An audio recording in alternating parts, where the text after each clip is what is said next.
Welcome to another Extra Bases with Bristol and Booth. Jeremy Booth, Jason Bristol. I don't know, is there anything left to talk about, Jeremy, after your big appearance on ESPN 97.5? You know, I got outside. I'm glad you were there. I thought it went really well. Did you watch it? I listened to it because I was driving. Gotcha. Yeah. Well, thank you. Mm-hmm. I had a good teacher. You know, is that You had some good numbers to work with as well, from what I was listening to. Also, part of what we do. Yeah. You know, and we talked about it. Paul, a few times we talked about how we do this stuff here. Paul's really talented. He is. He's good. Really talented. And he carried the show by himself. That was pretty good too. Yeah, he's really talented. What I would say is there's a lot to talk about because it's different audiences, and nothing has really nothing has changed from a standpoint of what we said. Nope. It comes down to this. The Astros have the opportunity to keep their run open. Do they want to spend to do that? And they have to spend because they're bumping up against that tax threshold, which Jim Crane's been ardently against that forever, wants to keep them profitable. And the rate goes up depending on how many consecutive years you are, if you go over. Yeah, you know, the thing about this, though, is I've learned more about the inside workings of how sports teams, major league teams, and basketball teams, and football teams, and major sports make their money, right? And the wants with this, you know, that they need to have to attract players or to even keep people in the seats, right? It's a lot more than just what's on the field. I think everybody needs to understand that. No one wants to go to a ballpark that's run down, for example, and no one wants to go to a place that they to see bad talent. So it's kind of a mix there. Or a sterile environment. Correct. How many minor league teams do we see? They make every game an event, and Major League Baseball has seen that, and obviously they are following suit. Yeah, no doubt. I would say here, you've got two really bad contracts that are obviously off the roster, and that's Abreu and Montero. And I believe there's one more year of each, right? It was 3-year deals. Is that right? I believe so, yeah. So that's like $30 million. Okay. Anybody want to guess how much Alex Bregman's going to get on the open market?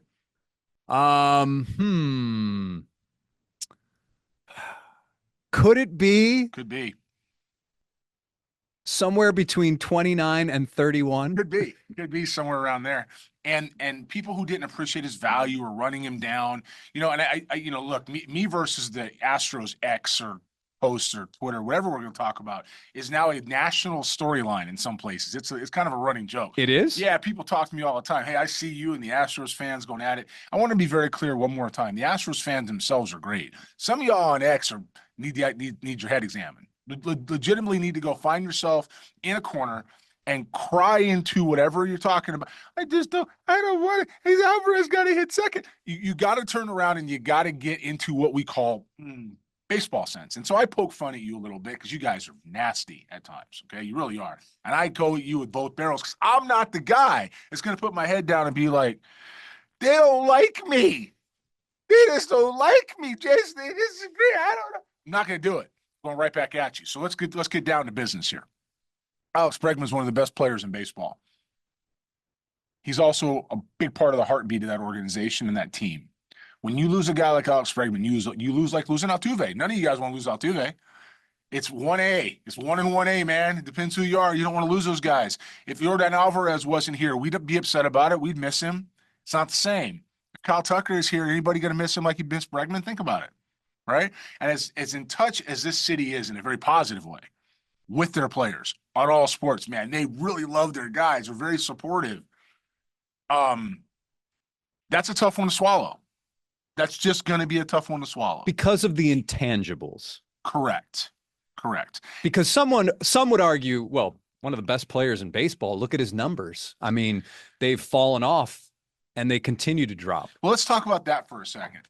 For guys hit, second, for most of his career in what would only be described as an epic run by an organization, and all of you out there in Astros X-Land are quick to talk about how dominant, and it is dominant that this organization has been since Bobby Heck and Ed Wade drafted all these players, and Mike Elias and Jeff Luhnow and company came in here and took that to the next phase, and then James Click continued it, and then Dana, all of you that are quick to talk about how it's Houston against everybody. I even got, as you guys may or may not have seen, I got Space City. I can't remember what arm this is. So this arm. I got Space City on my arm. Right there. There okay. Does that Okay. matter? It does matter because it talks about the heartbeat of the city and how much it means to all of us. Now, here's where I'm at. You have a guy in Bregman who means the world here. And if he's hit second in the lineup, I'm sorry, Jason, you said it was 42 and 24. Is that what it was? 42 and 24. And I believe you told me they scored almost a run more a game. Yeah, it was about 5.2, 5.3. If you're messing with his overall production, by the way, not just his, Jordan Alvarez, who played more games than he did last year, was it less RBIs? He had 11 fewer in about 30 more games. Okay. You're messing with everybody's numbers. Of course they're down. It's not just him, it was everybody, but you put him in the right spots, and that doesn't happen. So here's what I think the Astros need to do.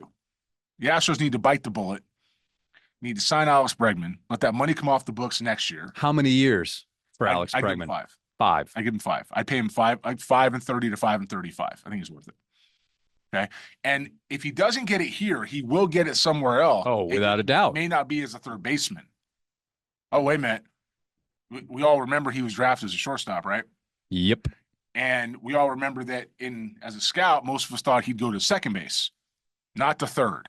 And the Houston Astros moved him over to third base because they had a guy like, oh man, what's it? A 1-1. He was well, I'm sorry. They moved him from short. Yes, I understand. Third. Yeah, to But third. they had a guy named Jose Altuve playing second base here in Houston, so second base wasn't fit, which third base was.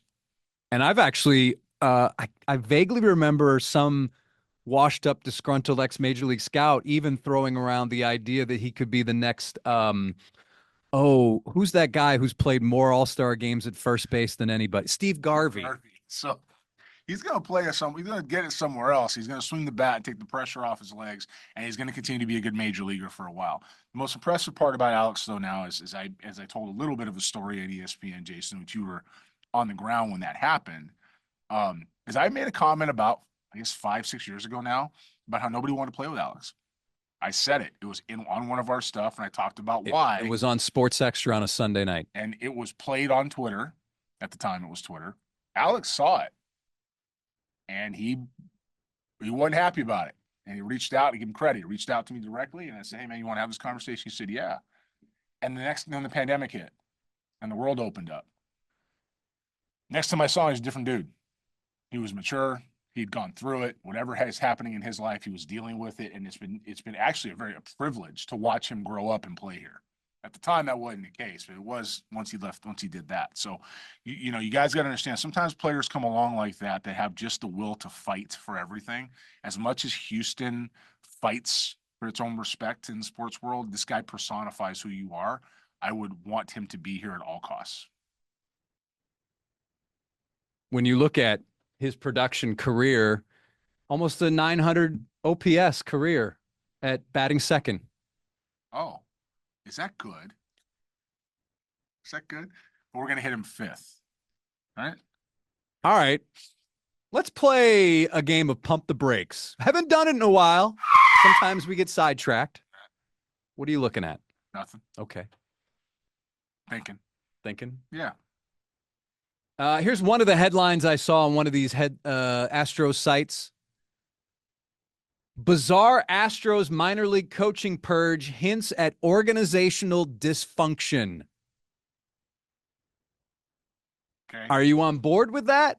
Or should we pump the brakes? Should pump the brakes. It's overdue. Okay, it's overdue. The Astros player development has been much maligned across the industry and even in their own organization with James Click here too, by the way. There were things they were doing that needed to change. There were things that we're doing that needed to get more organic. The pitching development, I don't think is the issue. I think it's position player development. At least that's from the outside looking in. What they have internal, I will tell you. Because I'm decided in my life today, I'm not going to hide. Wait, today you decided this? Come on. Lots of times people I know, I keep it at arm's length. Like, I know them, but some other people may not. Okay. I've known Dana a long time. I've known Gavin Dickey a long time. I don't talk to them about what happens internally. I don't ask any questions. It's not my business. Nope. I don't get into it. I make my own observations, and I know how they think, though, because that's how I know how people are going about it. And Gavin, who was hired by Bobby Heck, by the way, when he was did not know that. Yeah, hired by Bobby Heck. Gavin I met when he was a first-year area scout, and Gavin worked his way up. He's matured. He's grown into what he's doing, and he's got an idea of what's going on, man. Everybody was killing the Bryce Matthews pick. That was Gavin that made that pick. They will never tell you that as an organization, but Gavin was the guy in the room that fought for Bryce Matthews. And so when you're looking at what's going on how this organization is coming together, they needed to get better. They needed to change the personnel. People are screaming for Alex Cintron's head at the big league level. Well, right, wrong, or otherwise, there's a culture underneath that needs to change too. Okay. And while I'm not going to scream for Alex's head, that's not for me. I don't know that Alex is the problem. What I'm going to say is when it comes to what they have in the system, the changes that they make are long overdue and are a couple years in process from happening. They're just happening now. To me, that report sounds like somebody who just doesn't understand how to read the room and how to evolve and grow. Brent Strom was let go in Arizona, as was Mike Fetters, as was the other guy, other pitching coach. There are three guys. I don't remember now. Yeah, bullpen coach, assistant pitching coach, and assistant pitching coach all let go. And Strom could have a monument put outside Minute Maid right here, and no one would say anything. Sometimes it's not always a fit, and people need to move on. And that's what happens in this game. And that's what's happening with the Astros. They're going to get better. They're getting younger. They need to get younger in the system, and they're further away prospect-wise because they've kept winning. And let's face it, the vice president of scouting of the New York Mets did not do a good job here when he was here as a scouting director. Okay, I hope I'm nothing but respect for Chris as a person. I hope he does a great job with where he was, but they drafted terribly. Corey Lee, Seth Beer, which is still Mike, I believe, but he was in that spot. Corey Lee was 19, 20. They lost a pick, right? 21. They lost. So then their top pick was the pitcher, the high school kid Santos. Yeah. That was with James was here then. Yeah. Who's actually, from reports I've gotten and we've gotten, has turned a bit of a corner and probably profiles as a reliever. Okay, but the Astros have not drafted well as a whole. Well, yeah, I mean, we've been saying that for right.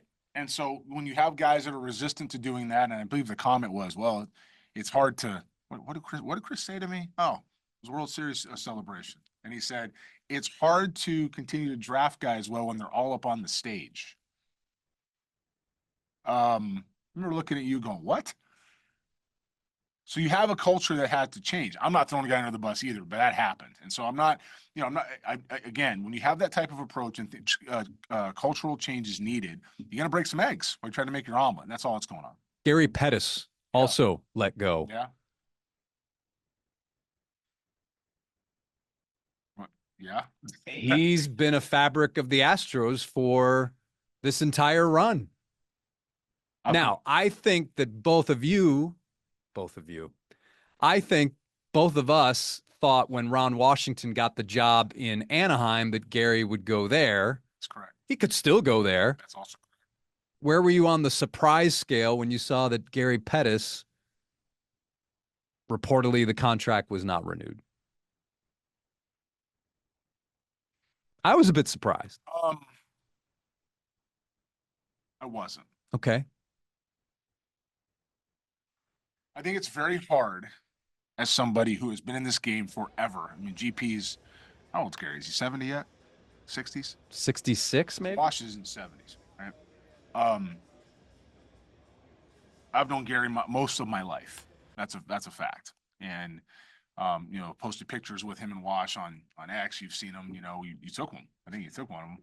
Posted him. I took one of them. Yeah, with Atlanta and and the Astros were playing 21. But, how old's Gary?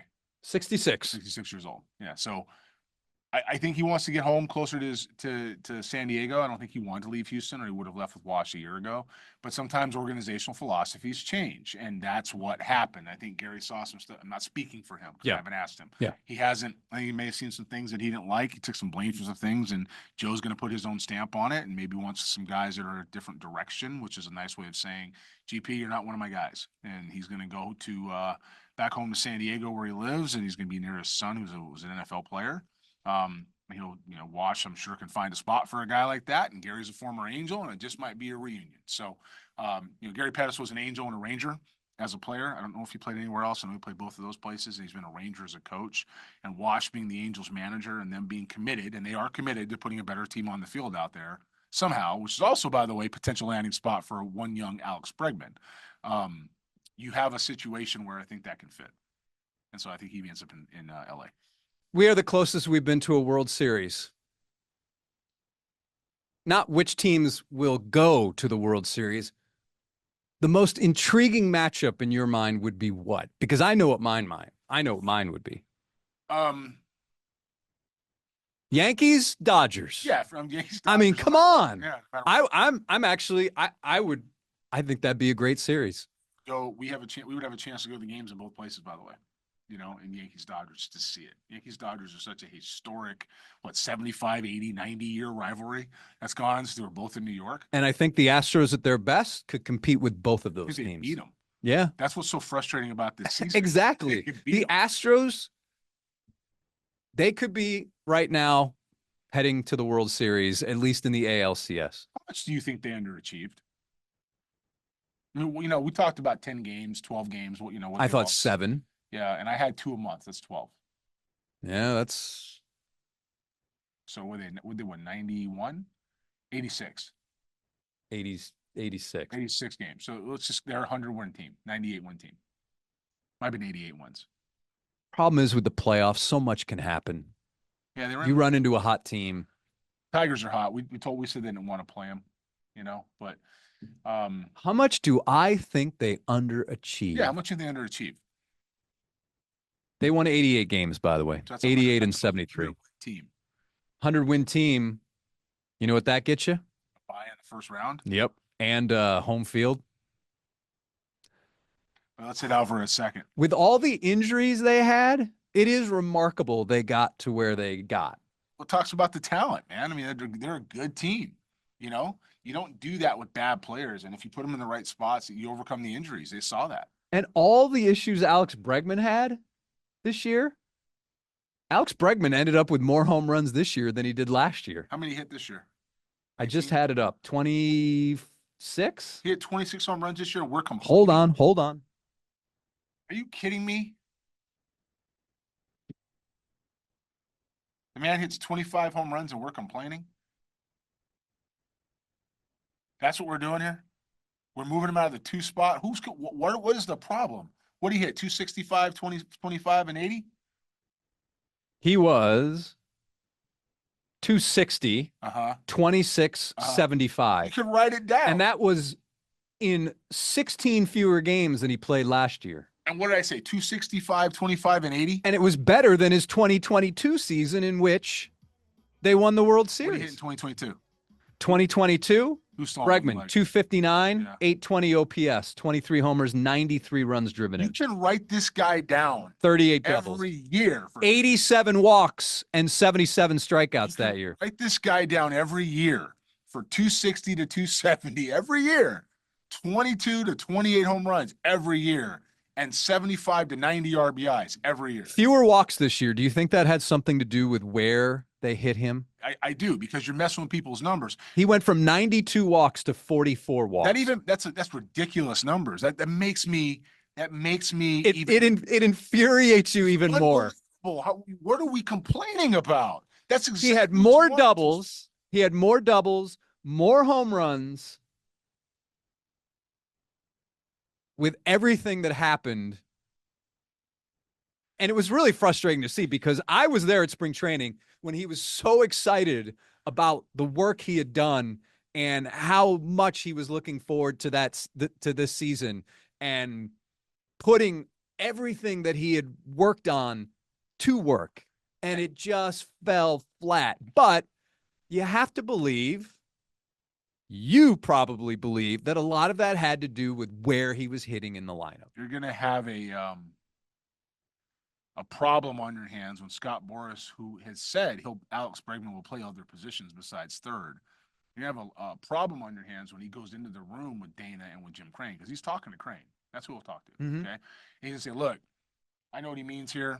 You guys messed with him. How do I secure, or how do I tell my client who wants to stay in Houston, who would love to stay in Houston, who's grown up in Houston, who it means something to be an Astro to? How do I tell him you're not going to mess with his numbers, because he's got to love playing the game?"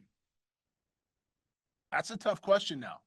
And that's not a Dana question either. All you people who want to dump on Dana about that's not a Dana question either, man. There's a lot that goes into that organization, every organization, that has to do with some of the decisions that they make, whether it's some stuff we talked about, city stadium upgrades or dumping or luxury tax or bad contracts or minor league development. There's a lot of things that go into running an organization to get to that bottom line of winning a championship.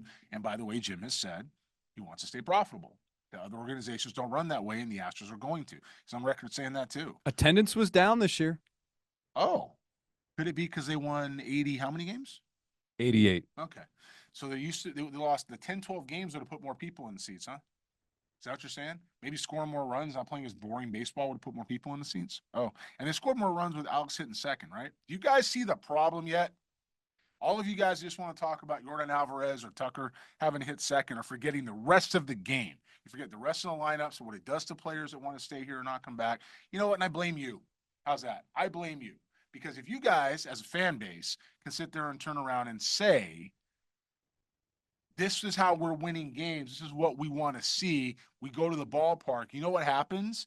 It keeps happening. If you don't think people watch social media or listen, guess again. Dusty talked about it.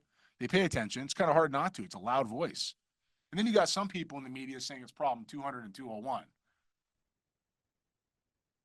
Do you have my face paint? My white clown makeup and no? They averaged about 2,000 fans fewer per game.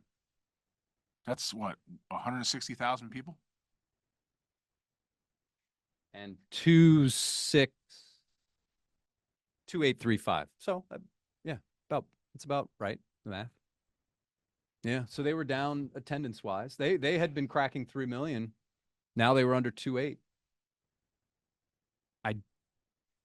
It was a tough year all around, man. It was a tough year.